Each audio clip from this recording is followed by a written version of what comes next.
Қайырлы күн, құрметті ата-аналар, ұстаздар, оқушылар. Міне,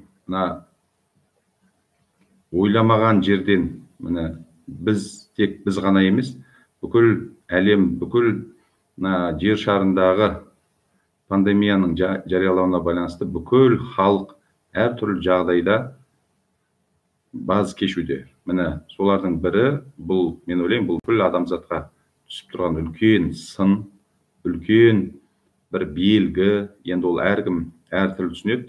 Енді біз үшін мынау білім саласы болғаннан кейін біз білім үдерісін үзбей, яғни президенттің тапсырмасы, ғылым және білім министрлігінің ұйымдастыруы арқылы біз оқу үдерісін тоқтатпаймыз, яғни қашықтықтан оқытуға көшеміз. Міне осы апта бойы біз дайындық жұмыстарын жүргізіп жатырмыз. Нақты біраз мәселелер пайда болды, анықталды. Міне осыған байланысты дүйсенбі күні біздің бірінші күндік сабағымыз қаншалықты дайынбыз, қалай дайынбыз. Міне осы туралы біз екінші ата-аналар жиналысын өткізейін деп отырмыз. Сонымен, қайырлы күн, құрметті ата-аналар. Бүгін міне бүкіл республика бойынша барлық мектептерде арнайы сағат 12-де ата-аналар жиналысы деп жарияланды. Сондықтан мен мынау айтып отырмын, мұғалімдеріміз, сынып жетекшілеріміз өте көп жұмыс жасап жатыр. Сабақтарына дайындықтары бар, өздерінің оқушылармен кері байланысы бар, тағы да басқа ұйымдастыру, өздерінің отбасылық жағдайлары бар, өздерінің де бала шағалары бар деген сияқты. Осыған орай мен оларды жұмыстарын жеңілдету мақсатында ата-аналар жиналысын толық өзім өткізуге бел байлап отырмын. Сондықтан мұқият тыңдаңыздар. Міне бүгінгі ата-аналар жиналысында қаралатын үш мәселе. Ол бірінші қашықтан оқыту форматын түсіндіру, оның ерекшеліктерін және дайындық жұмысын мен баяндап өтетін боламын, таныстырамын. Екінші негізгі мәселе ол осы қашықтан оқыту кезінде мектеп әкімшілігінің, мұғалімдердің, ата-аналар мен оқушылардың міндеттері. Соның ішіндегі ең негізгі ата-аналар, сіздердің міндеттеріңіз қаншалықты дайынсыздар, қаншалықты қандай проблемалар тұр, осы мәселелерді баяндап, талқылап бір мәмілеге келеміз деп ойлаймын. Және үшінші, әртүрлі сұрақтарға жауап, осы үш сұрақтың мәселесінде жиналысымызды жүргізетін боламыз. Сонымен бірінші мәселеге келетін болсақ, бізде әу баста дайындалған кезде қашықтан басқаруды әртүрлі интернет платформаларын қарастырдық. Біз бірінші шолу жасап тоқтағанымыз ол мына Zoom бағдарламасын, яғни Zoom платформасын пайдаланамыз деп шештік ең бірінші. Одан кейін күнделік платформасын кері байланыс жасау үшін соны пайдаланамыз деді. Және оперативті кері байланыс қарым-қатынас жасау үшін WhatsApp әлеуметтік желісін пайдаланамыз. Осы үш негізгі инструмент, осы үш құралды пайдаланамыз деп шешкен болатынбыз. Енді бір аптаның осы 2-3 күндік дайындық жұмыстың барысында қандай қорытындыға келдік? Біздерге жоспар болған еді, Zoom-дың бір пакетін, ақылы пакетін сатып алсақ, жұмысты ұйымдастыру өте ыңғайлы болады деп. Бірақ енді біз зерделеп қарайтын болсақ, оны сатып алуға біріншіден өте үлкен қаражат кетеді екен. Оған біздің бюджеттен қаралған қаражат жете қоймайды біріншіден. Екінші жағын ойлар, оның соншалықты қажеті де жоқ. Бірақ енді біздің білім басқармамыз Microsoft Teams бағдарламасын сатып алып, бізге ұсынуды жоспарлап отыр. Оның өзі ертең шешілер, құдай қаласа. Бірақ біз екі платформаны салыстырып, зерделеп, қарап көрдік. Енді біз қағиданы еске алып отырмыз. Ең бірінші қағида ол осы интернет платформаның сапалы тиімді жұмысы, яғни ыңғайлылығы.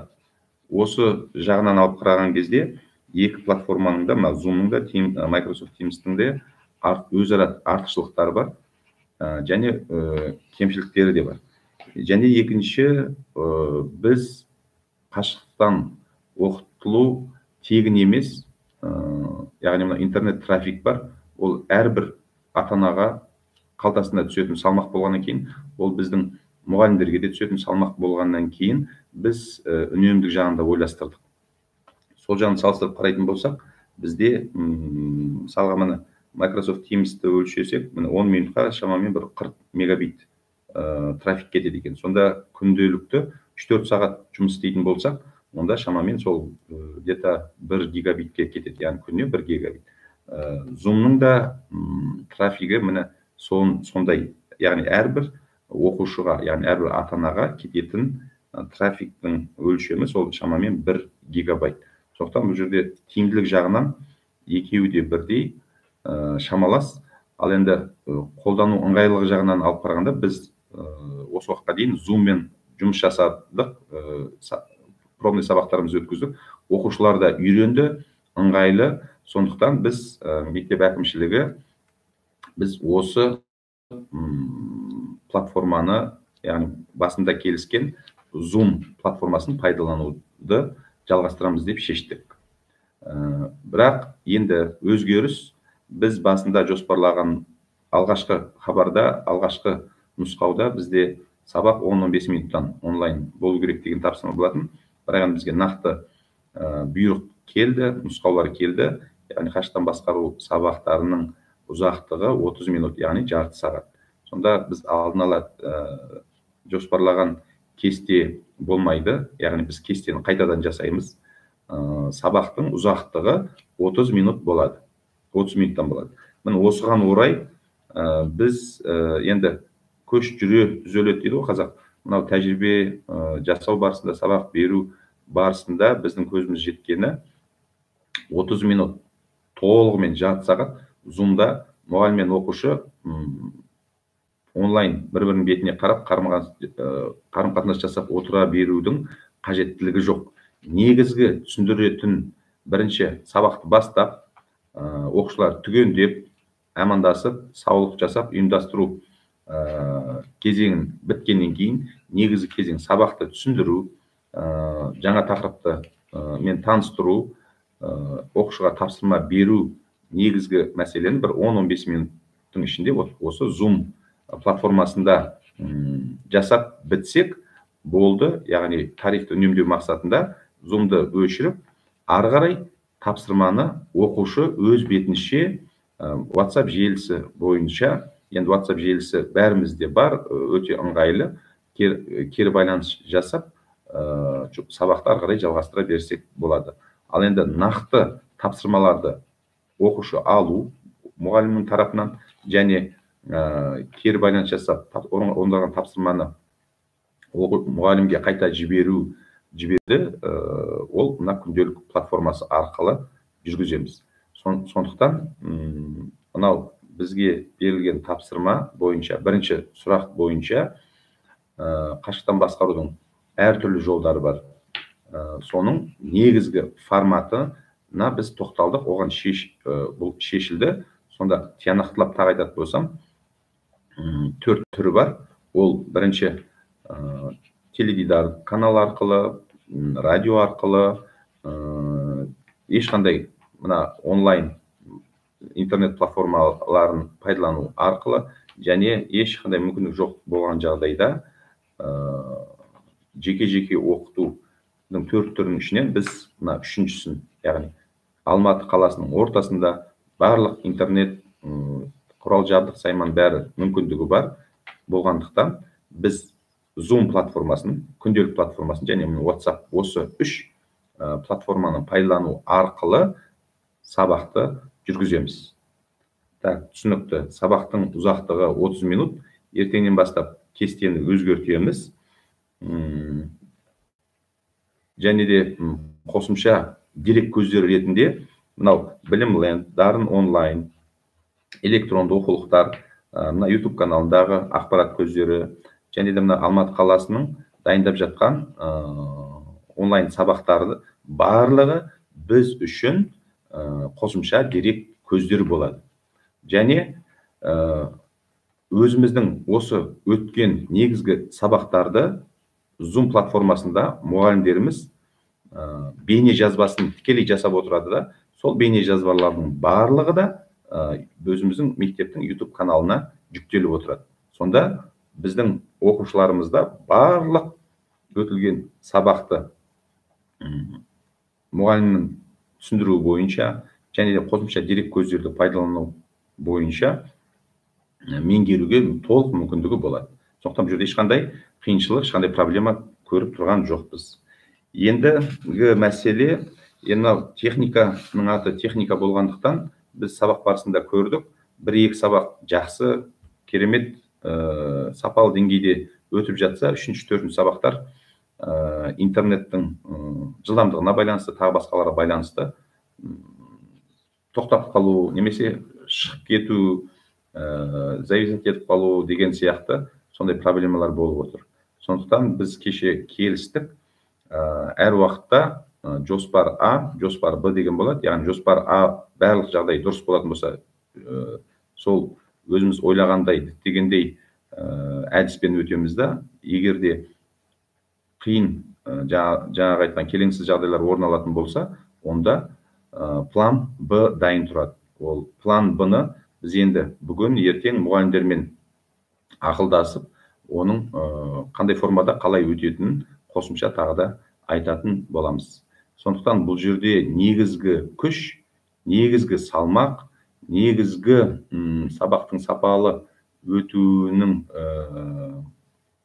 нәтижесі оқушының өз бетінше жауапкершілікпен қарауына көп байланысты болып отыр. Әрине оған көмектесетін ата-аналар мына сіздер. Сонымен бірінші сұрағымыз бойынша барлық сұрақтар мейлінше шешілді деп ойлаймын. Енді келесі мәселе, ол мынау қашықтан оқыту кезіндегі мектеп әкімшілігінің, мұғалімдердің, ата-аналар мен оқушылардың міндеттері. Бұл жерде біз мейлінше мектеп әкімшілігінің міндеті мейлінше осы оқу үдерісін ұйымдастыру. Осыған қатысты біраз жұмыстар жасалып жатыр. Мынау мектептегі бар ноутбуктарды, компьютерлерді біз таратып беріп жатырмыз. Әлде береміз. Мен кеше соңғы мағлұмат бойынша IT классында оқитын мұғалімдер, IT классының оқушылары, олар информатика, программирование сабақтарын оқыған кезде компьютерсіз болмайды. Яғни тек смартфон ондай болмайды. Сондықтан біз талап етіп отырмыз, IT классының оқушылары міндетті түрде компьютермен жабдықталу керек. Осыған орай тағы да кешегі ақпаратқа қарағанда бір 10-15 оқушыға тағы да компьютер қажет болып отыр. Енді біз оның барлығын дәл қазір аяғасынан тауып бере алмаймыз. Мүмкіндігінше жұмыстанып жатырмыз.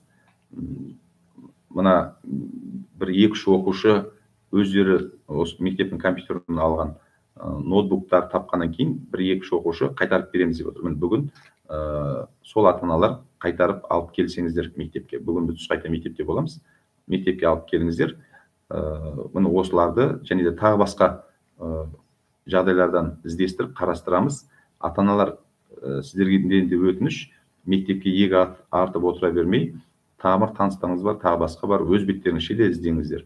Біз мына тізімдегі ең бірінші жағдай төмен отбасыларға, көп балалы отбасыларға, міне сондай отбасыларға бірінші кезекте қамтамасыз етуге жұмыстанамыз. Ол бір. Екіншіден, мына жұмыс жасау оңай болу үшін, мына дерек көздерімен қалай жұмыс жасау, мына Zoom платформасын қалай тиімді пайдалану, күнделікті кері байланысты қалай жүргізу жұмыстарының барлығына қазір мұғалімдер, орынбасарларым бейне нұсқаулықтар жасалып жатыр. Ертең Құдай қаласа сынып жетекшілер ата-аналар жиналысында осыны сіздермен және оқушыларға таныстыратын болады. бұл әкімшілік тарапынан жасалып жатқан жұмыстар. Қазіргі күні барлығы шамамен 68 ноутбук, жаңағы компьютерлер таратылып берілді. Әлде жұмыстанамыз деп отырмыз. Сондықтан біз 100% оқушыларымыз сабақ үдерісінен тыс қалмау керек. Так, енді келесі мәселе, енді мұғалімдер мен сынып жетекшілерінің міндеттері, енді ол өзіміздің арамызда ол белгілі. Сынып жетекшілердің міндеттері сыныппен, ата-аналармен кері байланыс жасап, барлық сұрақтарды дер кезінде хабарлар етіп, әкімшілікпен бірге сол проблеманың бәрін шешіп отыруға тікелей міндетті. Ал енді пән мұғалімдері өздерінің пәндерін сапалы өткізіп отыруына міндетті. Ал енді ең негізгі мәселе мынау ата-аналар сіздер тарапынан, яғни сіздердің көмектеріңіз болмаса, сіздердің атсалысуларыңыз болмаса, біздің қашықтан басқару, қашықтан оқытудың сапасы өз мәресіне жете қоймайды. Себебі оқушылар сіздердің қастарыңызда отырғаннан кейін, біз сыныпта болмағаннан кейін біз ол жағын қамтамасыз ете алмаймыз. Сондықтан негізгі сіздердің талаптарыңыз, міндеттеріңіз, мен енді есте жақсы сақталу үшін 4-ті дедім. Яғни ол не? Бірінші ол талап, екінші ол тәртіп, үшінші ол тиянақтылық, және төртінші ол әрине тазалық. Міне сіздердің міндеттеріңіз осы, міне 4-ті. Яғни бірінші біздің талабымыз орындалу, екінші оқушылардың дер кезінде сабаққа қатысып, яғни тәртіпті болуы, үшінші тиянақтылық, яғни мұғалімнің берген тапсырмасын тиянақты орындап, өз бетінше жұмысты жүргізіп, кері байланыс жасап, жауап беріп отыру. Және әрине төртінші ол тазалық. Сондықтан міне 4-ті естеріңізде сақтап алу қажет. Яғни жұмыс орнын оқушыға жабдықтап беру сіздердің міндеттеріңіз. Біз қазір қарап отырмыз, барлық оқушыларда болмаса да, негізі дерлік оқушыларда жұмыс орны бар, өте дұрыс. Сондықтан бұл сіздердің міндеттеріңіз. Сосын негізгі міндетіңіз кестеге сай уақытылы сабақтарына қатысуға қамтамасыз ету, кешікпеу, және де сабақ кезінде жүріп кетіп қалмай, өз орында отыру. Осыны қатты қадағалаңыздар. Одан кейінгі мұғалімдердің тапсырмаларын орындауын, тиянақты орындауын қадағалаңыздар. Және де мына сынып жетекшілермен, мұғалімдермен кері байланысты болуларыңыз бұл міндет. Енді сынып жетекшілермен кері байланыс бар сіздерде, ал енді біз ертең Құдай қаласа сынып пән мұғалімдермен кері байланыс қалай жасаймыз? Міне осы мәселені шешіп, онда сіздерді хабардар ететін боламыз. Міне мынау сіздердің міндеттеріңіз. Және енді үшінші сұраққа көшетін болсақ, ол әртүрлі сұрақтар. Мынау кешелі бері келіп жатқан сұрақтар. Қалаға кіргізбегендіктен ауылдағы балалар компьютермен IT кластары. Енді біз бірінші кезекте, жаңа айтып өттім, компьютерлермен қамтамасыз IT кластарын оқушылардың алдымен біз осы қаладағы жағдай төмен көпбалалы отбасыларын қамтамасыз етеміз. Одан кейін тағы да мүмкіндік туындап жатса, сіздерге көмектесеміз. Сабақтан қалған жағдайда мұғалім сабақ бойынша жазылған бейнежазбасын қайта көруге болады ма? Мен жаңа айтып өттім. Оқушылардың мүмкіндігі жай сабақ бергеннен әлдеқайда көп болып тұр. Біріншіден, мұғалімнің сабағын, бейнежазбасын бәрін біз YouTube өзіміздің каналға жүктеп отырамыз. Яғни сабаққа қатыса алмай, әртүрлі себептерге байланысты қатыса алмаған жағдайда сабақты бейнежазбасын көре алатын болады. Бір. Екіншіден, Алматы каналынан өтіп жатқан тағы да басқа Дарын онлайн дерек көзінен, және де басқа электронды оқулықтар YouTube каналындағы барлық дерек көздерінен қарап, көріп, білімді толық меңгеріп алуға мүмкіндігі болады. О жағынан саспаңыздар, тек сіздер тарапынан дұрыс қадағалау болса болды. Так, интернет желісі кейде нашар, кейде мұғалім дауысы анық естілмеуі мүмкін. Жаңа айттым, иә, ондай кезде бізде план Б дайын тұрады, Құдай қаласа. Сондықтан интернет желісі жұмыс істемей қалған кезде, тағы да үзіліп қалған, тағы да басқа жағдайлар кезде бізде план Б бойынша мұғалімдер жұмыс жасайды. WhatsApp әлеуметтік желісі бар, тағы да басқа алдын ала беріп қойған тапсырмалар бар. Болады, міне осы бойынша оқушы өз бетінше отырып сабағын меңгере беруі тиіс. Так, әрине, біз жаңа түсінікпен қарайсыздар ма деп отырмыз. Әрине, түсінікпен қараймыз, бізде адамбыз, бізде түсінеміз, барлық жағдайды ескеретін боламыз. Тек қана сіздер оқушы тарапынан, сіздер тарапынан жауапкершілікпен сабаққа қарап, жауапкершілікпен бізді де әсіресе мұғалімдердің еңбегін бағалап, мұғалімдердің еңбегін түсініп қарауларыңызды мен сұранамын.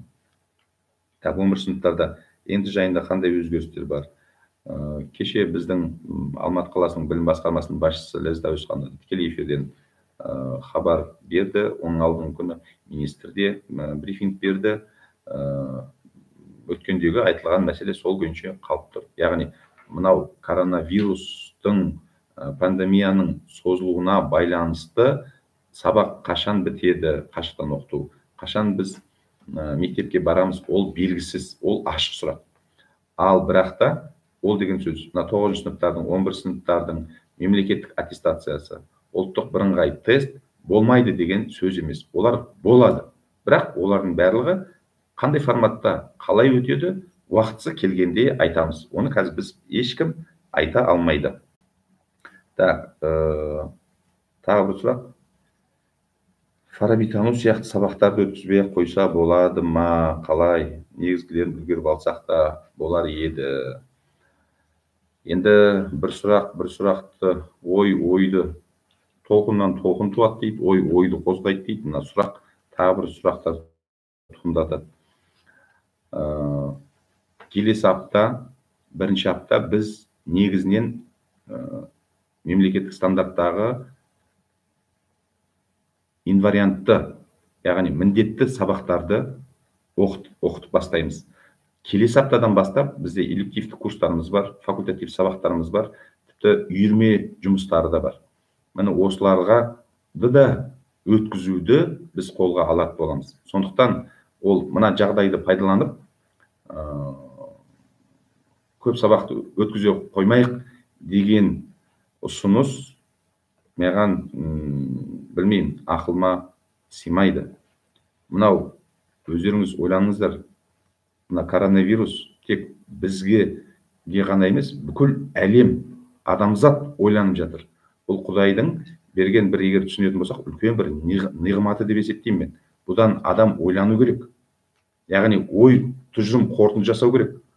Ол деген сөз бір ай, ары кетсе 2 ай үйіңде отырып, әйтеуір уақыт өткізіп, қалай болса да өткізіп, одан кейін қайттан сол баяғы бас тіршілігімізге көшу деген сөз емес. Яғни бұл біз қазіргі мына істеп жатқан тірлігіміз, адамзаттың істеп жатқан жұмысымыз, істеп сүріп жатқан тіршілігіміздің мән мағынасы қаншалықты дұрыс па, дұрыс емес па, осыны өзгерту керек деп мен ойланамын. Және де әлеуметтік желілер тағы басқаға қарасаңыздар, ол жағынан өте көп ойлар, жақсы тың пікірлер айтылып жатыр. Әл-Фараби қосымша сабағы, мен ойлаймын, ол біздің лицейіміз үшін ол үлкен таптырмайтын дүние. Егерде былай мысал ретінде айтатын болсақ, мен ана жерде мемлекет ақша таратып жатыр екен, немесе бір шетелден бір миллионер келіп, Илон Маск па, немесе жаңа Билл Гейтс па келіп, тегін дүниелер, қымбат дүниелерді тегін таратып жатыр.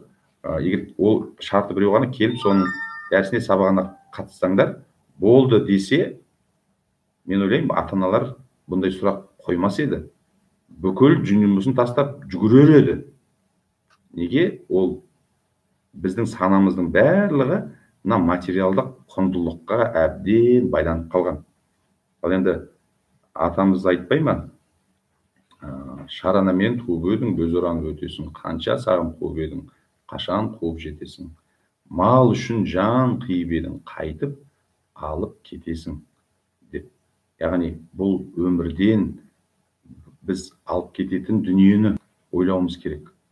Бұл дүниенің, өмірдің мағынасы не? Міне осыны біз қазір осы жағдайда біз отырып ойлануымыз керек. Ал енді біз биылғы жыл, міне қазақтың бағына орай Әл-Фарабидің 1150 жылдығы, Абай атамыздың 175 жылдығы. Ол кім ол Әл-Фараби? Жалпы біз оны танымаймыз ба, танымаймыз ба? Мен сіздерге, барлық ата-аналарға айтамын, сынып жетекшілер міндет біздің YouTube каналындағы біздің мектептегі челленджді ссылкасын жіберіңіздер, ссылкасын тыңдаңыздар. Әл-Фараби жайлы менің қысқаша ғана бір 3 минуттық бейне ролигімізді тыңдап көріңіздер. Әл-Фараби деген кім? Абай деген кім? Әл-Фараби жай адам емес. Ол әлемдік аренада бүкіл адамзаттың тарихындағы ұлы тұлға. Сол советтік заманның өзінде оны бүкіл әлем екінші ұстаз деп мойындаған. Ол екінші ұстаз емес, ол бірінші ұстаз адамзаттың, егер оны түсінетін болсақ. Яғни сондай әлемдік маңызы бар. Міне қазір бүкіл әлем адасуда, бүкіл адамзат қазір қате жол табуда. Міне қазір әлеуметтік желілерді қараңыздаршы. Италияда не болып жатыр? Францияда не болып жатыр? Адамдардың сана сезімі өзгеріп жатыр. Яғни құндылықтар өзгеріп жатыр. Міне алапат экологиялық себеп салдарлар неге алып келіп жатыр? Мұның барлығы да ғылымның, яғни ғалымдардың залымға айналып, ғылымның дұрыс жолдан бұрыс жолға түсіп кетуіне байланысты. Ал енді бұған себеп не? Мен бір-ақ себеп айтар едім. Ол бүкіл адамзат тарихындағы жалғыз адам, ол Әл-Фараби. Бүкіл ғылымдар классификациясын жасап, ғылымның не екенін, ол қалай даму керек екенін, міне осыны жасап берген адам Әл-Фараби. Міне осы Әл-Фарабидің жасап берген дара, даңғыл, дұрыс жолынан ғылымның адасуының нәтижесінде міне осындай апатқа қазір біз ұшырап отырмыз, егер бұлай түсінетін болсақ. Сонда міне сондай енді Әл-Фарабидің еңбегіне, Абайдың айтқан ғибратына біз қазақ қана емес, қазір бүкіл адам, бүкіл ел, бүкіл осы жер шарында 8 миллиард халық болатын болса, сол 8 миллиард халық мұқтаж болып отыр. Міне осындай жағдайда, осындай деңгейде керісінше осы Әл-Фарабиді танайық. Біз оқушы былай тұрсын, осы қашықтықтан басқаруды ойланып отырып, ата-аналар өзіміз бірге отырып, қатысып, осы Әл-Фараби деген тұлға кім? Ол біріншіден мақтаныш болу керек, ол біздің бабамыз, біздің тікелей атамыз. Міне сондай бабаны, сондай ұлы тұлғаны танып, оның не айтып жатыр, оның ғибратын бірге меңгермесек, мен түсінбеймін, бұндай сұрақ қойдың өзі ұят деп ойлаймын. Мен әрине түсінеміз. Біз қазақ айтады ғой тағы, жүгі жеңіл есек жатаған келеді дейді. Неге аяйсыздар балаларыңызды? Мен түсінбеймін. Былтыр мен ата-аналар жиналысында өткіздім ғой тақырып. Қазақтың қағидасы бар. Яғни ол баласына қатысты тәрбиесіне байланысты. Аясаң, аяма дейді. Мен оның мағынасын бәрін сіздерге ашып түсіндірген болатынмын, егер қатысқан ата-аналар болатын болса. Егер сен балаңды шын аяйтын болсаң, онда аяма. Жаңағы жатаған есек қылма. Керісінше осындай мүмкіндікті пайдаланып, бірге оқушымен бірге осы пәлсапалық ойларды талқылап, бірге өмірдің мағынасы не, біз қайда бара жатырмыз, қалай өмір сүреміз, міне ойлануымыз керек деп ойлаймын. Енді оған жауап Абайдың сөзімен айтатын болсақ, Абай айтады, талықсып төңкерілген жұрт бір сағым, шындыққа шыдамай қосылмас ынтымағың, көптің аузын күзетсең күн көрмейсің, өзіңді өзің түзет кел шағым дейді.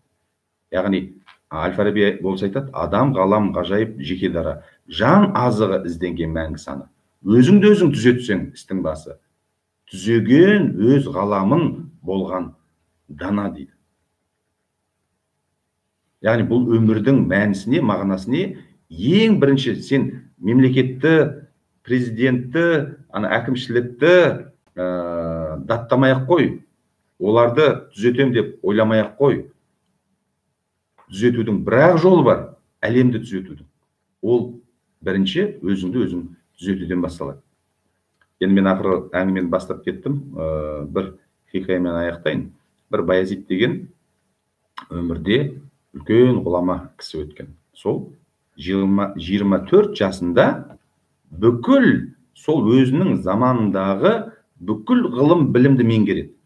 Бүкіл ғылым білім былай тұрсын, сол кездегі әскери өнер, ел басқару өнер, осының бәрін меңгереді. Сонда 24 жасында ең кемелдікке жетеді. Сөйтеді да ойлайды, ой келеді. Мен осы бүкіл ғылымды меңгердім, бүкіл өнерді, бүкіл әдіс тәсілдерді меңгердім. Енді мен осы бар білімді, күш, жігерім, қайрат, қуатымды қайда жұмсайын деп ойлайды. Сөйтеді да ойланып, ойға келеді, айтады, мынау қоғам дұрыс емес, мына қоғам адасып бара жатыр, әркім өзінің малтасын езіп жүр, мен осы қоғамды өзгертуім керек дейді да, атой салып сол қоғамды өзгертуге кірісіп кетеді. Бір есін жиып қараса, өмірінің жартысы өтіпті. Сөйтіп қараса, нәтиже бар ма десе, бірде бір нәтиже жоқ. Нәтиже жоқ. Сол қоғам баяғы қоғам, өзгермеген. Енді не істеймін деп, қаяқтан қателік жасадым мен деп талдау жасайды. Ары қарайды, бері қарайды. Сөйтіп ой келеді, мен қателік жасаппын, мен қоғамды қоя тұрып, алдымен өзімнің отбасымнан бастау керек екен. Мен сондықтан қоғамды қояйын, өзімнің отбасымен айналысайын дейді да, қалған өмірін сол отбасына арнайды. Сөйтіп өмірінің аяғында, қартайған шағында отырып анализ жасайды, тағы да талдау жасайды. Не өзгеріс жасады, мен қандай жетістікке жеттім деп қараса, түк өзгеріс жоқ. Сол баяғы қатын, сол келін, бала шаға, сол баяғы өзгеріп жатқан ешкім жоқ. Сөйтіп отырып, тағы да ойланады, мен не қателік жібердім деп. Өмірлік тәжірибемді де салдым, білім, ғылым бәрін салдым. Неге нәтиже шықпады деп қараса, сонда ойланып өзі жетеді. Мен бүкіл өмірім де таба алмаппын ғой мына сұрақтың жауабын. Мен алдымен өзімді түзетуден, өзімді өзгертуден бастауым керек екен ғой деп түйеді. Мен сол кезде Құдайдан әуез келеді. Ей Баязид дейді, сен міне шындыққа енді жеттің, бірақ өкініш, сен кеш қалдың деген әуез келеді. Сондықтан менің ойыма келетін, ол барлық мұғалімдеріме де айтатын, оқушыларға да айтатын, ата-аналарға да, сіздерге де айтатын, өмірдің шындығы, ол Әл-Фарабидің де айтатыны, Абайдың да айтатыны, барлық біздің ата-бабаларымыздың бәрі айтатыны бір-ақ нәрсе. Бұл өмірде не пайда? Шәкәріміз атамыз айтады, шынды білмек ойласаң сен, алдыменен жанды біл. Ең керекті 3 сұрақпен жан құлағын қойып алады. Келдім қайдан, нетсем пайдам, өлгеннен соң не болады? Мен деген жан ақыл-айнам өзгере ма? Сол шын-ақ. Кетпе ақылдан,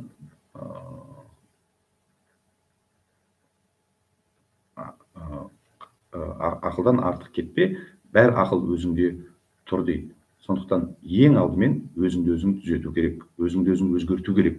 Ал енді ол өзіңді өзің өзгерту, өзіңді өзің түзету, өзіңді өзің дамыту оңай мәселе емес. Ол да оңай мәселе емес. Ал міне осы мәселелердің бәрін, осы проблеманың бәрін шешіп берген міне біздің дана Абай, Әл-Фараби аталарымыз. Міне Абай қазақты қалай өзгерту керек, мәселесін шешіп беретін болса, Әл-Фараби әлемдік ғылымды, әлемдік адамзат баласын қалай дұрыс жолға салу керек, міне осы мәселелердің бәрін шешіп берген адам. Сондықтан мен ойлап отырмын, мынау сұрақтан кейін керісінше сол сабақтарға ата-аналарды бірге қосып отырғызып оқыту керек сіздерді. Немесе сіздерге арнайы бөлек курс, Абай мен Әл-Фарабиді танытудың бөлек курсын өткізу қажет деп ойлаймын мен. Егер де осыдай қажет болатын болса, осындай сұраныс ата-аналар тарапынан болатын болса, сынып жетекшілеріңіз арқылы сәлемдеме айтып жіберіңіздер, қажет бізге, қандай форматта және қай уақыт, ыңғайлы уақыт. Осы уақытта біз отбасы бала шағамызбен бірге отырып тыңдаймыз осы Әл-Фарабидің тағылымын, Абайдың ғибратын. Міне дейтін сұраныс болатын болса, біз оны да сіздерге Құдай қаласа ұйымдастырып беретін боламыз. Және соңғы сұрақ, міне ата-аналардан келіп отырған сұрақ. Мен осындай ата-аналарға үлкен алғысымды білдіремін, рахмет айтқым келеді. Міне осындай келеңсіз қиын қыстау жағдайлар кезде маған бер, маған не бересің деп үкіметтен тағы басқадан қол жайып сұраудан бұрын, мен не көмек бере алам, мен не жағдай жасай алам деген сұрақты қойып, соны іске асырған адам мен нағыз азамат деп ойлаймын мен. Мен сондай ата-аналарға рахмет айтқым келеді. Мен сондай ата-аналар бізге ата-аналары қашықтан оқыту кезінде мұғалімдерге көмектесейік, бізде қандай көмек бере аламыз, міне тіпті мұғалімдерді қолдайық деген челлендж ұйымдастырайық деген ой тастап отыр. Сондықтан мен ата-аналар сіздерді, қазақ айтады ғой, сіз болайық, біз болайық, бәріміз жабылып қыз болайық дейді. Яғни біз мақсатқа, нәтижеге жету үшін бірігіп, ынтымақтасып жұмыс жасауымыз керек. Сондықтан мен әрине қолдаймын, үлкен алғысымды айтамын. Міне осындай тағы да қандай көмектеріңіз бар, қандай жәрдем бере аласыз. Міне осы челленджді біз де қолдаймыз. Құдай қаласа ақылдасып бастағанымыз өте дұрыс деп ойлаймын. Ол біріншіден өзіміз үшін қажет, және де бұл біздің мектептің ішіндегі жүріп жатқан пайдалы, тиімді, жұртқа үлгі болатын ғибрат. Сондықтан біз оны басқа мектептерге де үлгі болсын. Яғни біздің 92-ші лицейдің ата-аналары мынандай парасатты, мынандай ұлағатты, осындай қайырымды дегенде жан жағынан, мейірімділік жағынан, яғни мұғалімдеріне көмектесіп, осындай қиын кезең, қыстау кезінде осы келеңсіздіктерден шығуға үлкен жәрдем беріп жатыр деп көрсетуге толық мүмкіндік болады. Сонымен мен көп сөйлеп кетсем кешірім өтінемін, бірақ енді рет келгеннен кейін айтуға тура келіп отыр. Сондықтан айып етпеңіздер ол жағынан. Сондықтан міне менің негізгі сұрақтарым бітті. Және ең соңғы сұрақ, жаңағы кеше бір 10 шақты оқушыға тағы да компьютер қажет болып жатыр деген сұрақ. Оны мен бүгін қазір Түсқайта мектепке барып, тағы да біз біраз жұмыстанамыз. Одан кейін ертең қанша компьютер бар, қанша мүмкіндігіміз бар, ең бірінші жаңағы жағдай төмен отбасылардан бастап өзіміз тікелей хабарласып шақыратын боламыз. Міне осы уақытта осы жерге келіңіздер деп, міне сөйтіп жұмыс жасаймыз. Менің жалпы айтатын мәселем бәрі бітті. Енді тағы да келіп жатқан сұрақтар болса, соған мен жауап берейін.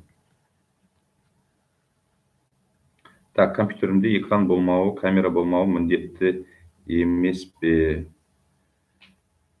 Камера болған әрине міндет, камера керек, себебі оқушыны көріп, адамның көзіне көзі түсіп, көріспей, көңіл көншімейді. Сондықтан камера қажет. Тағы басқа платформаларды жетісу сияқты көрейік, жақсы, оны хабарласыңыздар. Біз ешқандай қарсылығымыз жоқ. Өткенде ешқандай өткен сабақтар Zoom-да емес, YouTube'да сақталатын болды ма? Әрине, айттым ғой, Zoom-да жүргіземіз, бірақ YouTube'да сақтаймыз. Так, сабақ 9-да болмайды. Мен тағы да айттым ғой жаңа. Жүгіріп жатаған келетінмін. Осы мақалды естеріңізге сақтаңыздар. Сағат 8-де сабақ бастап кетеміз. Так, шахмат үйірмесі онлайн бола ма? Енді айттым ғой, келесі мынау барлық біздің алдымызда негізгі сабақтарды меңгеріп алу, одан кейін үйірме сабақтарын ары қарай жүргізу, ол да міндеті тұр. Оны біз енді келесі аптада ұйымдастырамыз, Құдай қаласа. Так, математика сабағын көбейтсе бола ма? Так, мұны мен математиктерге жолдаймын. Түртіп қойыңыздар, оны талдаймыз, Құдай қаласа. Қараймыз. Мектеп формасын киіп отырса бола ма? Біз ауылдамыз, себебі кимей. Так, оған мен формасынға қатысты бәрі министрден бастап, білім басқармасы бәрі де жауап берді. Егер экраннан қарайтын болсаңыздар, тағы да қайталап өтейін. Мектеп формасы, мектепке келген кезде біз қалай талап етеміз? Дәл сондай формада костюммен, галстук тағып отыруды біз талап етпейміз. Бірақ та жаңа мен үлгере алмай қалдым, жаңа сабағымда бір оқушы майкамен отыр. Ол дұрыс емес деп есептеймін. Ол әдеп болу керек. Адамға деген, біріншіден өзіңе деген құрмет, ұстазыңа деген құрмет, және де құрбы құрдастарыңа деген құрмет болу керек. Өзіңнің крутой екеніңді, арт жағында қандай үйіңде диван бар екенін, немесе қандай сервис бар екенін көрсету емес, мейлінше қарапайым, осындай қарапайым фонда, диванда шалқайып емес, осындай столда тіке отырып, партада отырғандай, осындай жұмыс орнын ұйымдастырған дұрыс деп есептеймін мен. Ал енді тағы да айтып отырмын, киім тиянақты, кәдімгі таза, қарапайым киім болса, нұр үстіне нұр. Ал енді мектептің формасын киіп алса, оған ешкім қарсы емес. Онда тіпті жақсы болады деп есептеймін. Так, дене шынықтыру сабақтарында қандай? Менің қазір бас ауруым осы дене шынықтыру сабақтары болып отыр. Дене шынықтыру сабақтары қажет, маңызды. Жаңа негіз талап бойынша барлық сабақ өтіледі. Дене шынықтыру сабақтары да барлық сабақтар. Сондықтан ол өтеді. Енді біз қазір пробный сабақтарды қарастырып жатырмыз. Енді көш жүре түзеледі дейді. Біз дене шынықтыру пән мұғалімдерінің өзін үйретеміз. Бірігіп, бірлесіп өткіземіз. Сабақ өту барысында нәтиже шығарамыз. Сіздерді ата-аналар түсіністірушілікпен қарап, ой пікірлеріңізді айтып, жасап отырыңыздар, бірге ақылдасып шешетін боламыз. Мен енді дене шынықтыру пән сабақтары керемет бір деңгейде өтіп кетеді деп әрине ойламаймын. Но бірақ ол деген сөз дене шынықтыру пән сабағы болмайды деген сөз емес. Болады. Бірігіп, бірлесіп, сапалы өткізуге тырысамыз. Так, енді мен жерде көп сұрақтар қайталанып жатыр, оған мен жаңа айтып кеттім.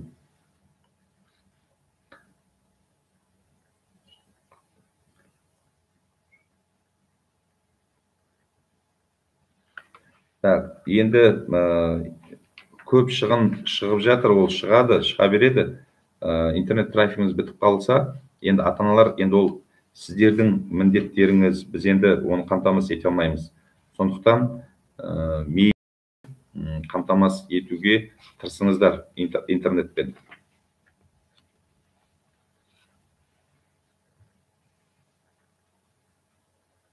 Так, жаңа Аль-Фараби ссылкасын сынып жетекшілер, біздің YouTube каналындағы ссылкаларды жіберіңдер ата-аналар. Оны мен талап етем, сынып жетекшілері арқылы аласыздар.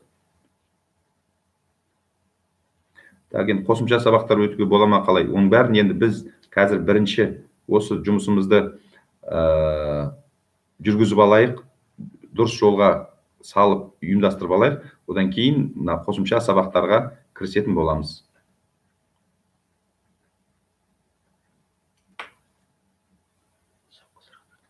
Так, соңғы сұрақтар. Так, енді трафикті бесплатный жасады емес пе, алтысынан деген мәселелерді менен қазір нақты жауап бере алмаймын. Қажет болып жатса, біз тағы да айтып кететінім, жаңа айттым, әр түрлі ақпарат көздерінен ақпаратқа сене бермеңіздер. Мен айттым, тікелей білім министрлігінен бізге нұсқаулар келеді. Білім министрлігінен келген нұсқаулар біздің басқармаға бізге, біз сынып жетекшілері арқылы сіздерге жібереміз. Сондықтан тек қана бізден шыққан ақпаратқа негіз деп қабылдаңыздар.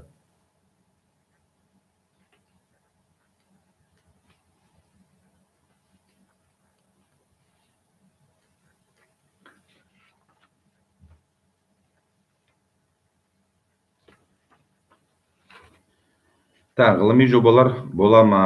Әрине, біз мейлінше жаңа айттық, келесі апта, Құдай қаласа, біз сабақ процесін дұрыстап бастап кетейік, одан кейін ары қарай қосымша сабақтарымыз, ғылыми жобаларымыздың бәрін іске асыратын боламыз. Так, жақсы, уақытта болса келіп қапты. Біздерде камера алуға бола ма? Біз енді бар камерамыздың бәрін таратып бердік. Егер бар болса көрейік. Біз сіздердің тағы не керек сұраныстарыңыздың бәрін сіздің жетекшілеріңіз арқылы хабар беріңіздер. Біз айттым ғой, бүгін қазір мектепке барып тағы да қарастырамыз. Не бар түгел бәрін жабдықтап, міне приоритет бойынша керек нәрсенің бәрін таратып береміз. Бізде мектепте бос тұрғаннан гөрі сол оқушылар пайдаланып, пайдаға асқаны дұрыс. Жаңа тағы сұрақ, Zoom платформасына үй жұмысын тексеру қиын ғой. Может, Google класстан қосымша. Мен жаңа түсіндіріп айттым ғой, Zoom-ды біз тек қана сабақ таныстыру үшін ғана, түсіндіру үшін ғана пайдаланамыз.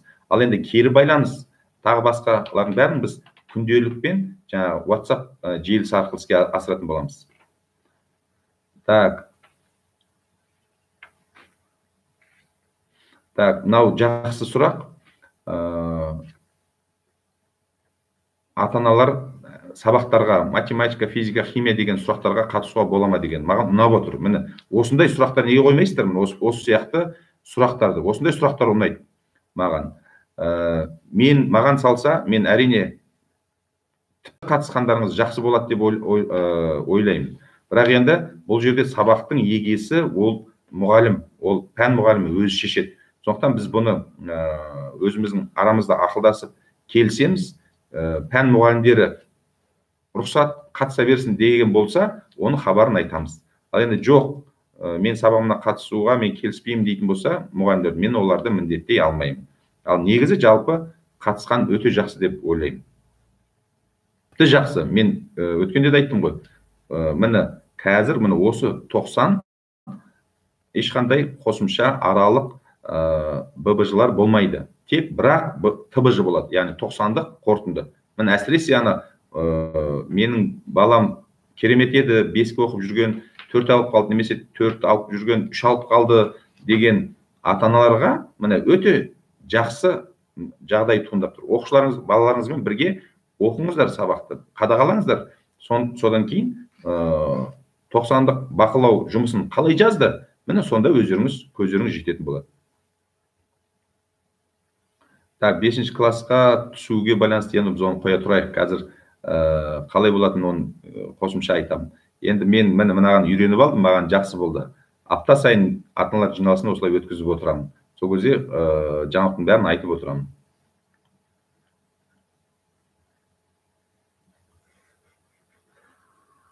Так, сонымен жақсы, міне бір сағатта өте шықты. Қорытындылайық. Сонымен түйіндеме. Негізгі сабақ 30 минуттан болады. Кестені қайтадан жасаймыз. 30 минуттың барлығы Zoom-да отыру міндетті емес. Мұғалім өзі шешеді. Оқушылармен жаңа сабақты түсіндіру осы Zoom платформасы өтеді.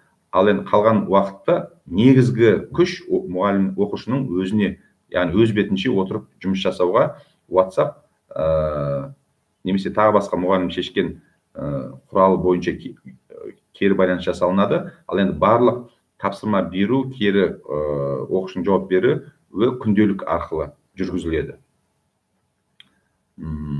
Барлық сұрақтарыңызды ата-аналар, сынып жетекшілерге беріңіздер. Сынып жетекшілер тікелей маған жинақтап беріп отырады. Ал енді жаңағыдай өте қауырт, шешілмейтін қиын мәселе болып жатса, мен сынып жетекшілер арқылы таратып бердім телефонымда. 8775 726 88 12. Тікелей маған хабарлассаңыздар болады. WhatsApp-қа жаза берсеңіздер болады. Так, жақсы, осымен тәмам деп ойлаймын. Жаңа айтқан сөзім тағы қайталағым келеді. Қазақ айтады, жаңа айттым ғой, сіз болайық, біз болайық, бәріміз жабылып қыз болайық дейді. Яғни бәріміз бірлесіп, бірімізге түсіністік танытып, ата-аналар, оқушылар қиын қыстау жағдайда осы мұғалімдердің еңбегін бағалап, құрметпен қарайтын болсақ, онда біздің аспайтын асуымыз, алмайтын қамалымыз болмайды. Сондықтан мынау бәлекет ертерек шығайық, үйде оқшауланып отырып, күн тәртібін дұрыс ұйымдастырып, сапалы білім алайық, тазалық сақтайық. Ертерек Құдай бізге осы бәледен аман есен еліміз түгел шығып, мектепте қауышып, соңғы қоңырауды әрине мектептің қабырғасында салтанатты түрде өткізуге жазсын деген бір. Жақсы, қош, сау болыңыздар.